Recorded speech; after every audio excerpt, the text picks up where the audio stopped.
নামাজের শুরুতে আমরা যে আল্লাহু আকবারের ধ্বনিটা বলি, এই ধ্বনিটা দেওয়া মাত্রই খাওয়া দাওয়া করা হারাম। কেউ যদি খায় তাহলে তার নামাজ কি হবে?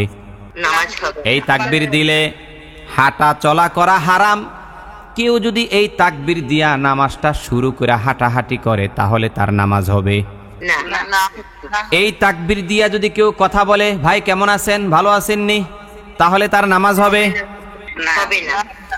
এই জন্যই এই তাকবীরকে বলা হয় তাকবীরে তাহরিমা। এমন তাকবীর যেই তাকবীর দিলে খাওয়া দাওয়া হারাম, কথা বলা হারাম, চলাফেরা করা হারাম। শুধু নামাজের রুকনগুলোই তাকে আদায় করতে হবে, দুনিয়ার অন্য কোনো কাজ সে করতে পারবে না। এই জন্য এই তাকবীরকে বলা হয় তাকবীরে তাহরিমা। আসসালামু আলাইকুম ওয়া রাহমাতুল্লাহি ওয়া বারাকাতুহু। গতকাল আমরা নামাজ এর ওয়াক্ত, নামাজ কত প্রকার, নামাজে সূরা কিভাবে মিলাইতে হয় ওগুলো, এছাড়াও বিভিন্ন বিষয় নিয়ে আমরা অনেক কথাবার্তা বলেছি আলহামদুলিল্লাহ। তো আজকে আমরা নামাজ পড়ার নিয়ম শিখব ইনশাআল্লাহ, এবং নামাজের যে তাসবিহ, তাহালিল, দোয়া, দুরুদ ইত্যাদি এগুলো আমরা মশক করার চেষ্টা করব, যদি আল্লাহ সুবহান তৌফিক দান করেন। ইনশাআল্লাহ ধাপে ধাপে আমরা নামাজ বিষয়ক আরও অনেক বিষয় নিয়ে কথা বলবো, যেমন নামাজের ফরজ, তারপরে নামাজের সুন্নাত, তারপরে নামাজের মুস্তাহাব, তারপরে নামাজে ভুল হলে কিভাবে সাহু সেজদা দিতে হয়। মানে এক কথায় নামাজের যত বিষয়, প্রয়োজনে যদি আমার থেকে ছুটেও যায় কোনো বিষয়, আপনারা আমাকে প্রশ্ন করবেন, ওই প্রশ্নের মধ্যে ইনশাআল্লাহ অনেক জবাব চলে আসবে। তো চলুন আমরা শুরু করি। আপনারা সবাই নামাজ শিক্ষা পর্ব 1 যে বইটা আছে, এই বইয়ের ঠিক আপনারা 16 পৃষ্ঠা বাহির করেন। 16 পৃষ্ঠায় লেখা আছে, দেখেন, 5 ওয়াক্ত নামাজ পড়ার নিয়ম। যে কোনো 2 রাকাত ফরজ, সুন্নত বা নফল নামাজ আদায় করার সম্পূর্ণ নিয়ম। 5 ওয়াক্ত পড়া নামাজ পড়া নিয়ম, যে কোনো 2 রাকাত ফরজ, সুন্নাত বা নফল নামাজ আদায় করার সম্পূর্ণ নিয়ম। আচ্ছা, এখানে একটু কথা বলি, শোনেন, এখানে একটু কথা বলি। 2 রাকাত নামাজ, এই নামাজ ফরজ হোক আর সুন্নত হোক আর নফল হোক, 2 রাকাত নামাজ কিন্তু সব নামাজ একই রকম, শুধু নিয়ত চেঞ্জ হবে। কি বলছি বলেন তো? শুধু নিয়ত চেঞ্জ হবে। 2 রাকাত সুন্নত যেমনে পড়বেন, 2 রাকাত ফরজ এমনিই পড়বেন, 2 রাকাত নফল এমনিই পড়বেন, শুধু পার্থক্য কি হবে? নিয়তটা চেঞ্জ হবে। আর ভিতরে কোনো ধরনের পার্থক্য হবে নয়াকার না, সব ঠিক থাকবে। আচ্ছা, এখন আসেন, নামাজের একেবারে শুরুতে যে কাজটা করতে হবে সেই কাজটা কি? 1 নম্বর বলেন তো? নিয়ত। নিয়ত করা। নিয়ত সম্পর্কে কি বলা হয়েছে প্রিয় পাঠক, পড়েন তো। প্রথমেই নামাজের নিয়ত। প্রিয় পাঠক, যখন যে নামাজ পড়বেন তখন ওই নামাজের ইচ্ছা করবেন, এটাই হলো নিয়ত। তবে নিয়ত মনে মনে করা যায়। যেমন আমি ফজরের 2 রাকাত ফরজ নামাজ আদায় করতেছি, অতঃপর 2 হাত পুরুষরা কান বরাবর উঠিয়ে এবং মহিলারা কাঁধ বরাবর উঠিয়ে আল্লাহু আকবার, আল্লাহু আকবার বলে পুরুষরা নাভির নিচে এবং মহিলারা বুকের উপর হাত বাঁধবেন। বাস। যখন যে নামাজ পড়বেন তখন ওই নামাজের ইচ্ছা করবেন। ইচ্ছা এটা বাংলা শব্দ, আরবিতে বলা হয় নিয়াত। আরবিতে কি বলা হয়? নিয়াত। আর বাংলায় বলা হয় ইচ্ছা করা, সংকল্প করা, চিন্তা করা, ভাবনা করা, ইচ্ছা পোষণ করা ইত্যাদি। তাহলে নিয়ত হলো মেন। মনে রাখবেন, নামাজের মধ্যে নিয়ত করা ফরজ। বলেন তো কি বলছি, সবাই বলেন। নামাজের মধ্যে নিয়ত করা ফরজ। নামাজের মধ্যে নিয়ত করা ফরজ।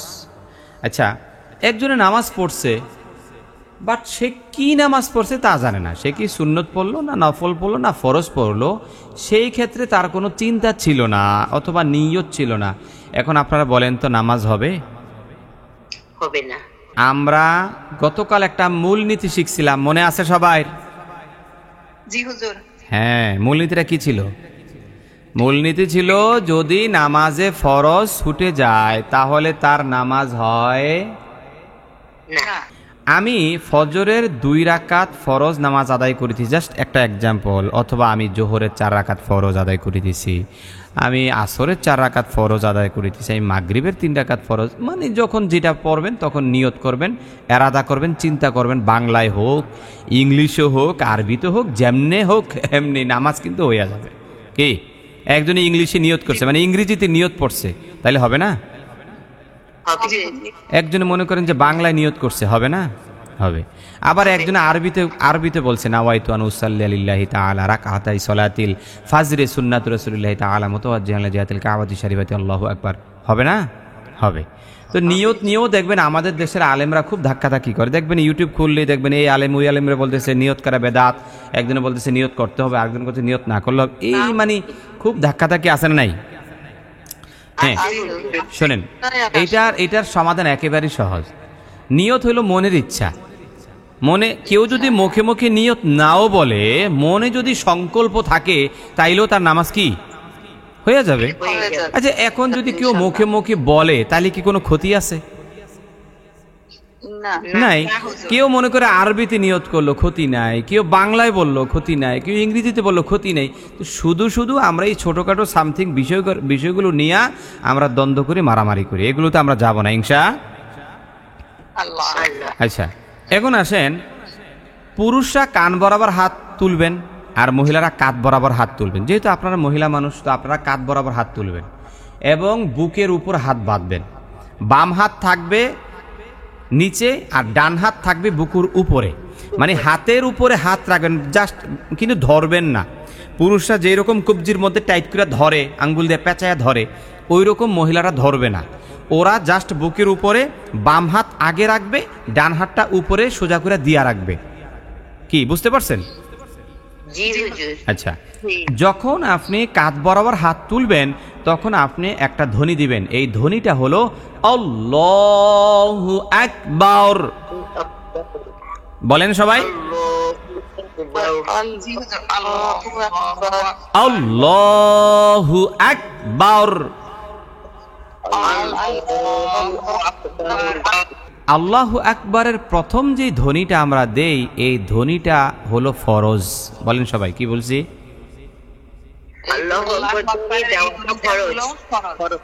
এইটাকে বলা হয় তাকবীরে তাহরিমা। কি বলে? তাহলে নামাজের মধ্যে প্রথম যে তাকবীর দেওয়া হয়, যে তাকবীর দিয়া নামাজটা শুরু করা হয়, ওই তাকবীরটা হইল ফরজ। আর এই তাকবীরের একটা নাম আছে, তাকবীরের নামটা হইল তাকবীরে তাহরিমা। খাতা লেখা রাখতে পারেন, খুব গুরুত্বপূর্ণ, তাকবীরে তাহরিমা। এখন একটা প্রশ্ন কিন্তু আপনাদের দিলে ঘোরাঘুরি করে যে হুজুর আসলে তাকবীরে তাহরিমা নাম হইল কেন? কি প্রশ্ন হয় না? তাকবীরে তাহরিমা নাম হইল কেন? নাম তো আরো অনেক আছে, তাহরিমা নাম কেন হইল? এটা শব্দের অর্থ কি? দেখুন, নামাজের শুরুতে আমরা যে আল্লাহু আকবারের ধ্বনিটা বলি, এই ধ্বনিটা দেওয়া মাত্রই খাওয়া দাওয়া করা হারাম। কেউ যদি খায় তাহলে তার নামাজ কি হবে? এই তাকবীর দিলে হাঁটা চলা করা হারাম। কেউ যদি এই তাকবীর দিয়া নামাজটা শুরু করে হাঁটাহাঁটি করে তাহলে তার নামাজ হবে? এই তাকবীর দিয়া যদি কেউ কথা বলে, ভাই কেমন আছেন, ভালো আছেননি, তাহলে তার নামাজ হবে? এই জন্যই এই তাকবীরকে বলা হয় তাকবীরে তাহরিমা। এমন তাকবীর যেই তাকবীর দিলে খাওয়া দাওয়া হারাম, কথা বলা হারাম, চলাফেরা করা হারাম। শুধু নামাজের রুকনগুলোই তাকে আদায় করতে হবে, দুনিয়ার অন্য কোনো কাজ সে করতে পারবে না। এই জন্য এই তাকবীরকে বলা হয় তাকবীরে তাহরিমা। এই তাকবীরে তাহরিমা, এই তাকবীরে তাহরিমা দেওয়া হলো ফরজ। বলেন তো কি বলছি? কেউ যদি তাকবীরে তাহরিমা না বলে, এমনি হাত বাঁধছে, কিন্তু তাকবীরে তাহরিমাটা সে বলে নাই, আল্লাহু আকবার বলে নাই, তাইলে তার নামাজ হবে না। নামাজ হবে? না হুজুর, কারণ ওই যে আমরা মূলনীতি পড়ছিলাম গত ক্লাসে কি মূলনীতি পড়ছি, যে তাকবীর মানে ফরজ যদি সুইটা যায় তখন তার নামাজ হয় না। আল্লাহু আকবার বলার ক্ষেত্রে আল্লাহ শব্দের লামটা মোটা হবে। কেন যে হুজুর আমরা 10 সূত্রে কোরআন শিক্ষা যে বইটা আছে, 10 সূত্রে কোরআন শিক্ষা বইটার মধ্যে 7 নং একটা সূত্র আছে। কয় নং সূত্র? 7 নং সূত্র। এই 7 নং সূত্রের মধ্যে পাইছিলাম আল্লাহ শব্দের ডাইনে জবর অথবা পেশ থাকিলে আল্লাহ শব্দের লামকে মোটা করিয়া পড়িতে হয়। আল্লাহ শব্দের ডাইনে যদি জবর অথবা পেশ হইয়া যায় তখন আল্লাহ শব্দের লামটাকে মোটা করিয়া পড়া লাগে। এখন আপনারা বলেন তো আল্লাহ শব্দের লামটা মোটা হবে না চিকন হবে? মোটা হবে। আল্লাহ বলেন সবাই, আল্লাহ। এই আল্লাহ কইলে হইতো না, অনেকে কয় আল্লাহ কইলে হইতো না, আল্লাহ। এখন আরেকটা প্রশ্ন হলো হুজুর, আল্লাহ শব্দের লামের মধ্যে টান আছে না নাই? আপনারা কি বলেন, টান আসেনি? আছে। কয় নং সূত্র এটা? 1 নং সূত্র। 1 নং সূত্রের মধ্যে আমরা পড়ছিলাম মদের হরফ হলো 3টা, ওয়াও আলিফ ইয়া, পেশের পরে ওয়াও সাকিন, জেরের পরে ইয়া সাকিন, জবরের পরে আলিফ, খাড়া জবর খাড়া জের উল্টা পেশ হইলে 1 আলিফ পরিমাণ টানিয়া পড়িতে হয়। এইবার আসেন এখানে খাড়া জবর খাড়া জের উল্টা পেশ আছে না নাই? আছে হুজুর। এইবার কোরআন কারীমের এইবার আমাদের নামাজ শিক্ষা পর্ব 1 বইয়ের দিকে তাকান, সেখানে লেখা আছে দেখেন আল্লাহ শব্দের লামের উপর একটা খাড়া জবর। এই জন্য আল্লাহ শব্দের লামটাকে আমরা মোটা কইরা পড়ব এবং 1 আলিফ পরিমাণ টান দিব। আল্লাহু আকবার। আকবার, আকবার বলতে ছোট কাফ না বড় কাফ? ছোট কাফ। আকবার বলতে ছোট কাফ, তো ছোট কাফের উচ্চারণ ছোট হয় নাকি? স্বাভাবিক নরমাল। আকবার, বার বলতে র সাকিন হয়ে যাবে। বার বলতে র কি হবে? একটা নিয়ম মনে রাখবেন, নিয়মটা হলো হুজুর, যেই হরফের উপর ওয়াকফ করা হয়, ওয়াকফ মানে হলো দম ফালায় দেওয়া, যেই হরফের উপর ওয়াকফ করা হয় মানে দম ফালানো হয়, ওই হরফটার মধ্যে যদি জবর থাকে, জের থাকে, পেশ থাকে, এগুলো আর থাকবে না। ওয়াকফ করার কারণে ওগুলো সব সাকিন হয়ে যাবে। কি হবে? তাহলে আল্লাহু আকবারু যদি কেউ বলে তাহলে ভুল, সঠিকটা হলো আল্লাহু আকবার। নম্বর 2 নম্বর হলো অতঃপর সানা পাঠ করবেন। মানে অতঃপর বলতে কি বোঝানো হলো? আমরা যে একটু আগে নিয়তের কথা বললাম, নিয়ত করা শেষ, তাকবীর বলা শেষ, এখন আমাদের প্রথম যে কাজটা, সেই কাজটা হলো সানা পাঠ করা। এটার মূল সঠিক উচ্চারণ হলো সানা, সাদিয়া কিন্তু শুরু, সানা নরম করে বলতে হয়। তো আমরা এইভাবে সানা বলি আর কি, ওই রকমভাবে বলা হয় না, কিন্তু শুদ্ধ উচ্চারণ হলো সানা, সানা। এই সানা শব্দের অর্থ হলো প্রশংসা। সানা শব্দের অর্থ কি? প্রশংসা। কার প্রশংসা? আল্লাহর প্রশংসা। সুবহানাল্লাহ। মানে তাহলে দেখুন, আমরা নামাজে আল্লাহর প্রশংসা দিয়াই কিন্তু নামাজটা শুরু করলাম। প্রথম বললাম আল্লাহ বড়, এটা আল্লাহর প্রশংসা হয়েছে কি হয় নাই? হয়েছে। এখন আবার আমরা আরো কিছু প্রশংসা আদায় করব।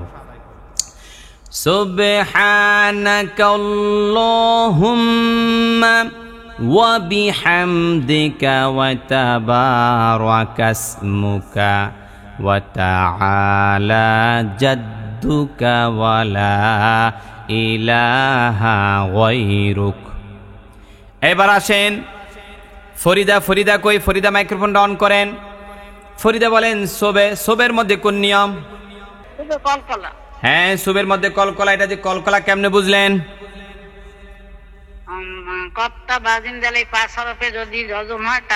যে হুজুর আমরা 10 সূত্রে কোরআন শিক্ষা বইটার মধ্যে শিখছিলাম, কফ তোয়া বা জিম দাল এই 5 হরফে জজম হইলে কলকলা করিয়া পড়িতে হয়। কলকলা শব্দের অর্থ কি?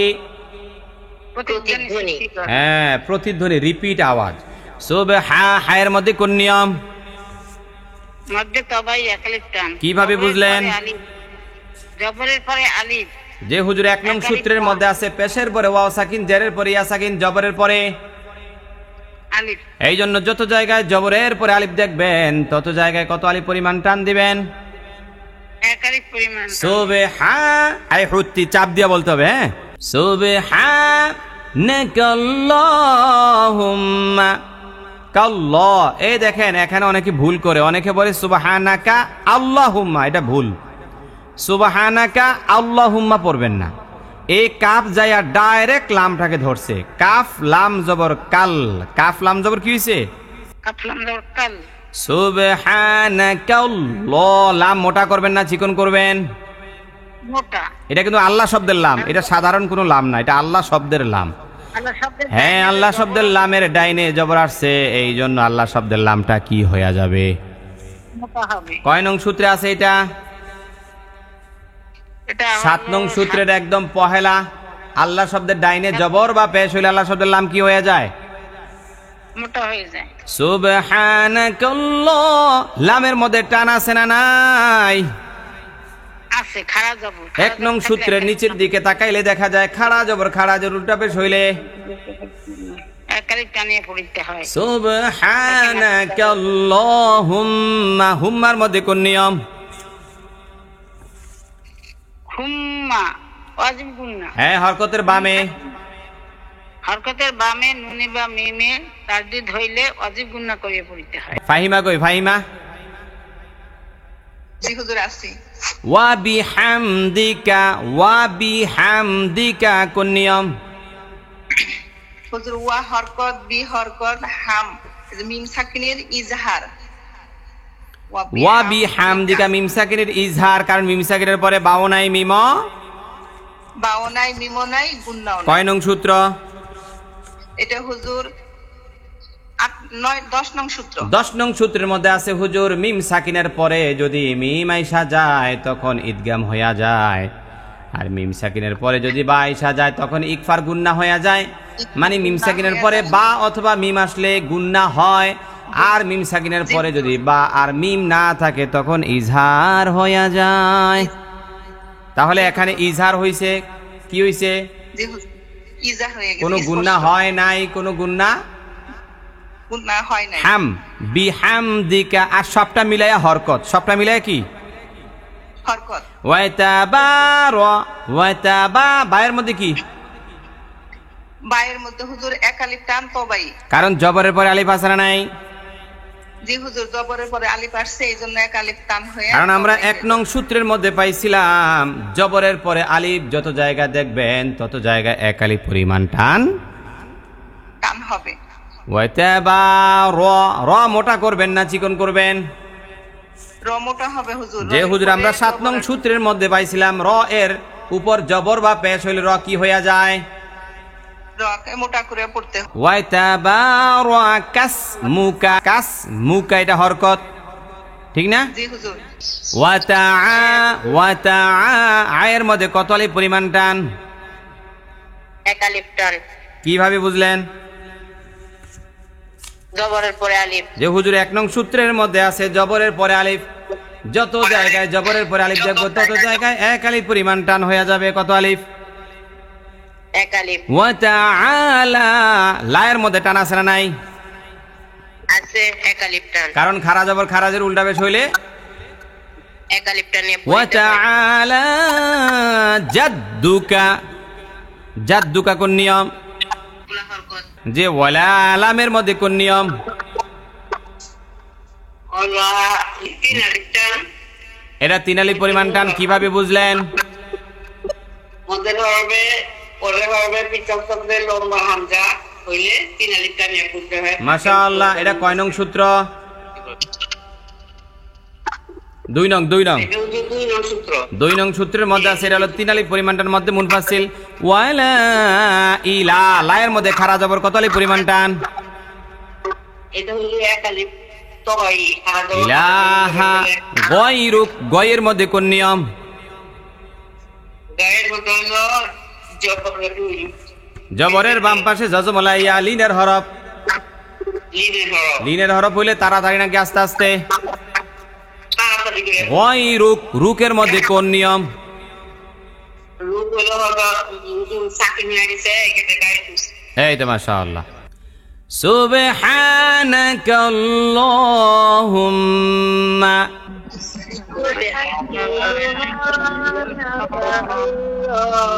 এই নাকা আল্লাহ একজনে পড়ছে, এই মাত্র শিখাইলাম, কিন্তু মাইর খাইবেন কিন্তু উল্টা পাল্টা পড়লে। সুবহানাকাল্লাহুম্মা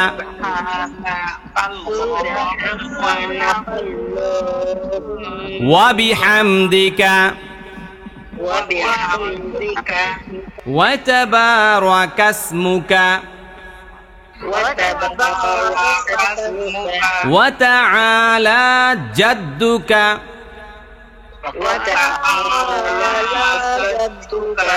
ওয়ালা ইলাহা গায়রুক।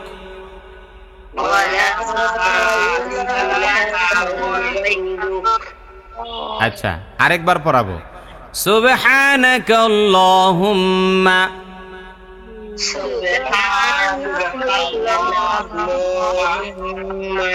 ওয়া বিহামদিকা ওয়া তাবারাকাসমুকা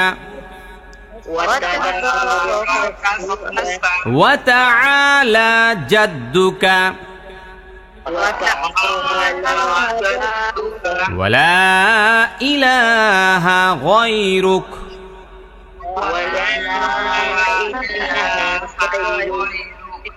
এই সানাটা আপনারা ভালো করে বাসায় প্র্যাকটিস করে কালকে ম্যাডামকে শোনাবেন শুদ্ধ করে ইনশাআল্লাহ। এই যে সানা আমরা এতক্ষণ মুস্ক করলাম বা পড়লাম, এই সানা পড়া নামাজের মধ্যে সুন্নাত। বলেন তো কি বলছি, দুই একজন বলেন। নামাজের মধ্যে সানা পাঠ করা কি? হ্যাঁ, সুন্নাত। এখন আপনাদেরকে আমি একটা প্রশ্ন করতে চাই, যদি কেউ নামাজের মধ্যে সানা না পড়ে কোনোভাবে মিস্টেক হয়ে যায়, তাহলে তার নামাজ হবে কি হবে না? হবে হুজুর, নামাজ হবে হুজুর। মাশাআল্লাহ, দেখছেন কইছি না যে আপনাদেরকে হুজুর বানায় দিমু? জবাব কিন্তু আমি দিতে হয় না, আপনারা পারছেন। কেন? হুজুর আপনি মূলনীতি শিখাইয়া দিছেন, নামাজের মধ্যে ফরজ ছুইটা গেলে নামাজ হয় না, নামাজের মধ্যে ওয়াজিব ছুইটা গেলে সাহু সেজদা দিতে হয়, নামাজের মধ্যে সুন্নত ছুইটা গেলে সওয়াব কমা যায়, কিন্তু নামাজ তার হইয়া যায়। ঠিক নেই? তাহলে কেউ যদি ভুলক্রমে অথবা ইচ্ছা কইরেও যদি কেউ সানা না পড়ে, তাইলেও তার নামাজ হইয়া যাবে, কিন্তু সে সানা পড়ার যে সওয়াবটা, ওই সওয়াব থেকে সে বঞ্চিত হইল। কথা বলে না?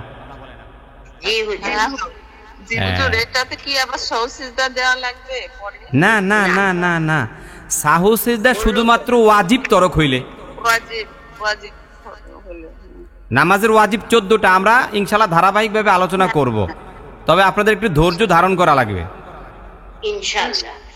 নাকি রাজি আছেন তো? নাকি জি হুজুর, অবশ্যই। মানে তার হুটহাট করে তাড়াহুড়া করলে তো আপনারা বুঝবেন না, একটু সময় লাগুক। না হুজুর, ঠিক আছে, জন্যই আসছি। হ্যাঁ, একটু সময় লাগুক, সমস্যা কি, আমরা সময় দিতে রাজি আছি ইনশাআল্লাহ। এইবার আমরা 3 নাম্বার পয়েন্টে যাই। আমাদের তৃতীয় কাজ হইল আউযু বিল্লাহ এবং বিসমিল্লাহ পাঠ করা। এই 3 নাম্বার কাজ কি? আউযু বিল্লাহ, বিসমিল্লাহ পাঠ করা। হ্যাঁ, আচ্ছা পড়েন তো একটু। অতঃপর শুধুমাত্র প্রথম রাকাতে সূরা ফাতিহার শুরুতে আউযু বিল্লাহ বিসমিল্লাহ পাঠ করবেন, কিন্তু পরবর্তী কোন রাকাতে আউযু বিল্লাহ পড়তে হবে না, শুধু বিসমিল্লাহ পাঠ করবেন। প্রতি রাকাতে আউযু বিল্লাহ বিসমিল্লাহ পড়ার দরকার নাই। আচ্ছা, আপনারা যে কোরআন কারিমে সূরা পড়েন, প্রত্যেকটা সূরার শুরুতে কি আউযু বিল্লাহ পড়েন, নাকি আউযু বিল্লাহ প্রথমে একবার পড়েন? শুরু সূরা ফাতিহার সময় পড়েন, আর বাকি যে সূরাগুলো আসে শুধু বিসমিল্লাহ বিসমিল্লাহ নাকি? এই নামাজের মধ্যেও প্রতি রাকাতে সূরা ফাতিহা অথবা অন্য একটা কেরাত পড়ার শুরুতে আপনার আউযু বিল্লাহ পড়তে হয় না, শুধুমাত্র বিসমিল্লাহ পড়বেন। কিন্তু পহেলা রাকাতে যে মাত্র নামাজটা শুরু হইল, তখনই শুধুমাত্র আউযু বিল্লাহও পড়বেন, বিসমিল্লাহও পড়বেন। কথা বুঝে নাই মনে হয়? এখন আমরা আউযু বিল্লাহ এটা শুদ্ধ করে শিখব। আউযু বিল্লাহি মিনাশ শাইতানির রাজিম। পড়েন।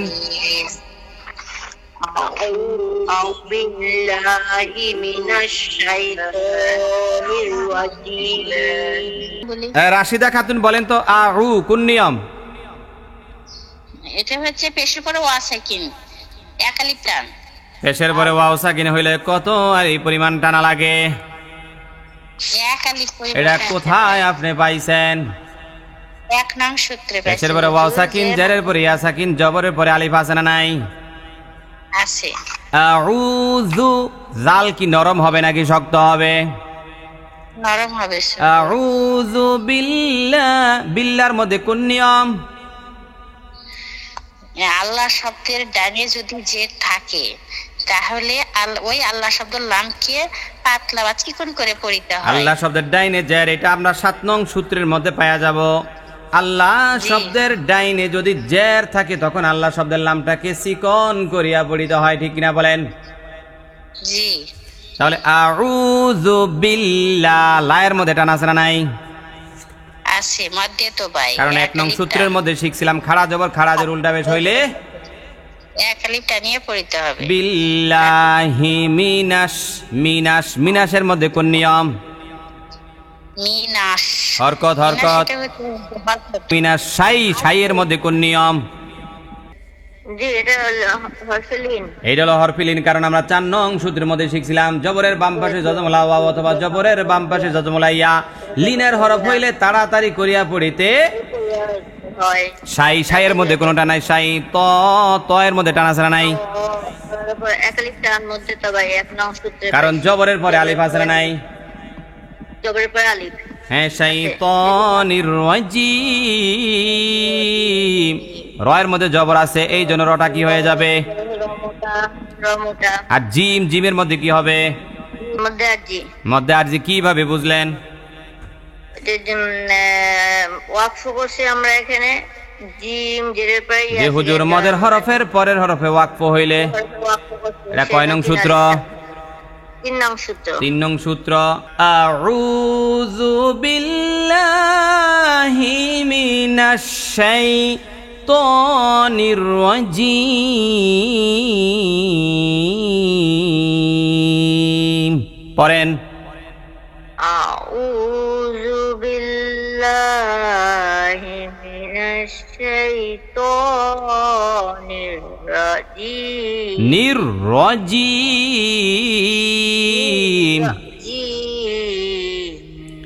মাশাআল্লাহ। তো আউযু বিল্লাহ আমাদের শেষ, এখন আমাদের হলো বিসমিল্লাহ। এখন আমাদের কি মানে আউযু বিল্লাহ পাঠ করার পরে আমরা কি পড়ব? বিসমিল্লাহ। হ্যাঁ, বিসমিল্লাহ। এইবার রোকসানা বেগম বলেন। রোকসানা বেগম, বিসমিল্লাহির রহমানির রহিম। বিসমি কোন নিয়ম?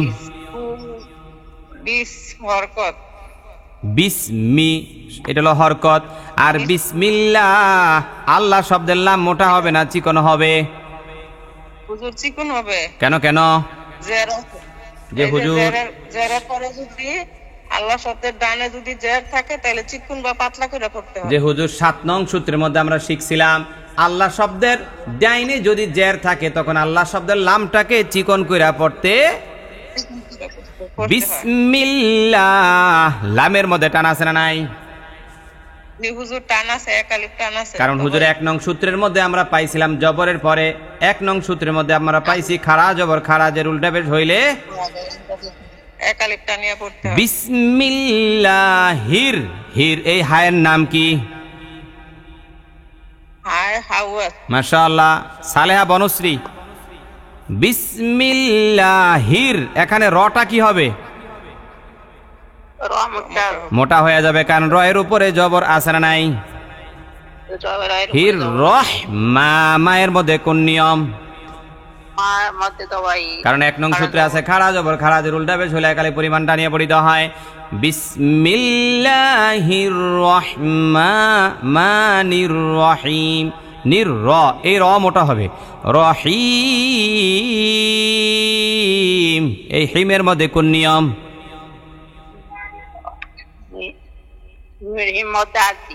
মধ্যে আরজি হয়ে যাবে। বিসমিল্লাহির রহমানির রহিম। পড়েন তো।